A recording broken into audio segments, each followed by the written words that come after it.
बिहार सरकार के गृह विभाग ने हाल ही में 71 आईपीएस अधिकारियों के तबादले की जो सूची तैयार की थी, उनमें एक नाम है विवेकानंद सर का। पहले भागलपुर रेंज के डीआईजी रहे हैं, लेकिन अब सरकार ने विभाग ने पदोन्नति दी है, अब आईजी बन गए हैं और इस वक्त पूर्णिया आईजी के तौर पर कल ही पदभार ग्रहण किया है। सर, आप पूर्णिया तो पहले काम कर ही चुके हैं, उस पर हम बाद में जाएंगे, लेकिन सबसे पहले पूछेंगे आपसे कि अभी जो स्टेट पुलिस कॉन्फ्रेंस हुआ था 2026 में, नई नई चीज़ों पर बातचीत वहाँ पर हुई है, जिसमें डिजिटल अरेस्टिंग, साइबर ठगी या फिर ड्रग का जो सप्लाई होता है या फिर कट्टरता, इन सब चीज़ों को लेकर के चर्चा वहाँ पर हुई है। वहाँ पर खास बात किस बिंदु पर हुई है सर, थोड़ा हमारे दर्शकों को बताएंगे। देखिए, पुलिस कॉन्फ्रेंस में अभी जो है एक आईजी डीजी कॉन्फ्रेंस में जितने बिंदु रेज किए गए थे और एक पूरे भारत भर के पुलिस की जो एक अवधारणा ये की थी, इनके द्वारा क्या कार्य किए जाने चाहिए थे, तो उन 107 बिंदुओं पर चर्चा हुई और उन 107 बिंदुओं को सभी के साथ शेयर किया गया और पुलिस को सिटीजन सेंट्रिक बनाने के लिए क्या क्या कार्य किए जाने अपेक्षित हैं, इस पर विस्तृत रूप से चर्चा हुई और सभी मुद्दों पर गहन मंथन हुआ, जो कि आम आदमी के जीवन को, जिसको बोलते हैं ईज ऑफ लिविंग, को हम और आसान बना सकें। सर, आप जिस रेंज में तैनात हैं जी, यहाँ पर अब 4 ज़िले हैं, कटिहार, पूर्णिया, किशनगंज, अररिया। इस क्षेत्र में कहते हैं कि जो नॉर्थ ईस्ट है या फिर नेपाल है, वहाँ से आपके चरस हो गए या फिर जो मादक पदार्थ हैं या फिर नारकोटिक्स हैं, इन सब का आवाक वगैरह होता है। इस पर खासा ध्यान आपका रहेगा इसकी रोकथाम के लिए, चूँकि आप अनुभवी हैं, यहाँ पर कई मरतबा आप काम कर चुके हैं पूर्णिया में। देखिए, ये ट्रेडिशनली नॉर्थ ईस्ट और नेपाल से नारकोटिक्स ड्रग की आपूर्ति या एक ट्रांजिट रूप में इसका इस्तेमाल होता रहा है और पूर्व में भी कई बड़े जो मामले उजागर हुए हैं, जैसे गांजा ले जाने के, हाल के दिनों में स्मैक, हेरोइन, इन सब का उपयोग भी काफ़ी बढ़ा है, पर्टिकुलरली युवा वर्ग में काफ़ी यह तेज़ी से फैल रहा है। तो हम लोग इसे चुनौती के रूप में ले रहे हैं और ऐसे जो भी कार्टेल काम कर रहे हैं, जो भी ऑर्गेनाइज्ड रैकेट से जुड़े हुए लोग हैं, इन पर कार्रवाई के लिए हमारी योजना है कि उनको चिन्हित किया जाए। एसटीएफ में रहते हुए हम लोगों ने काफ़ी अच्छा काम भी किया था।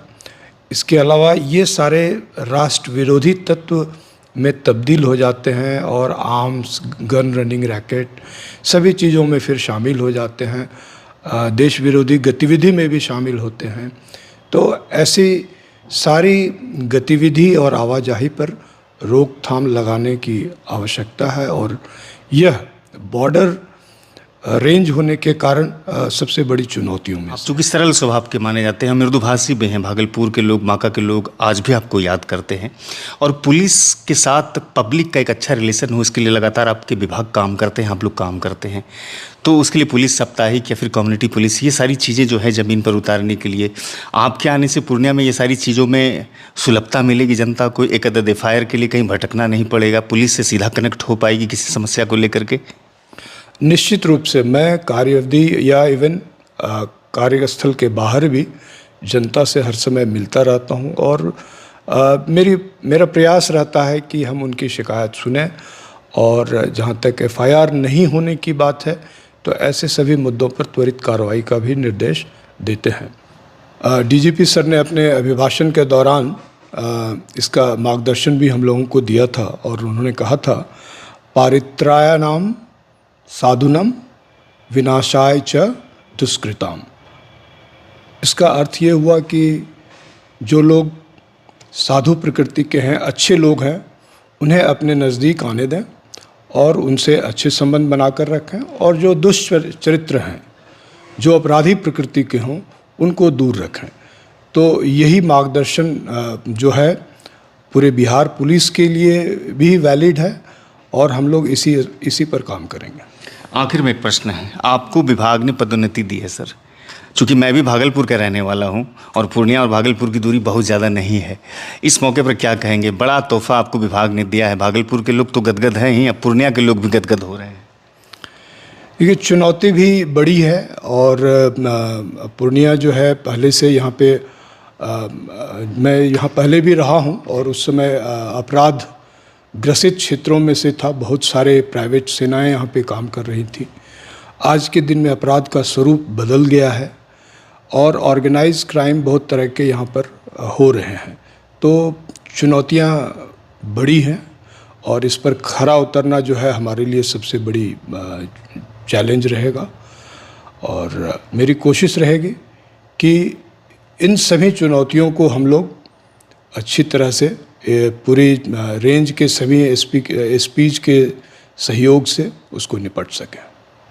बहुत बहुत शुक्रिया सर, आपका बहुमूल्य समय मिला सिटी टाइम्स के दर्शकों को, इसके लिए आपका एक बार फिर से शुक्रिया।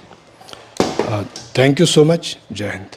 अब आपने आईजी साहब विवेकानंद को सर सुना, जो कि कल ही योगदान पूर्णिया में दिए हैं। इन्होंने अपनी प्रमोशन को लेकर के और ख़ासतौर से पूर्णिया में किस तरह से पुलिसिंग का रोल होगा उस पर भी उन्होंने बात रखी है। इस वीडियो को लोगों तक शेयर कीजिएगा। मुझे सुनने के लिए शुक्रिया। सिटी टाइम्स को सब्सक्राइब कीजिएगा, फेसबुक पर पेज फॉलो कीजिएगा और लाइक कीजिएगा।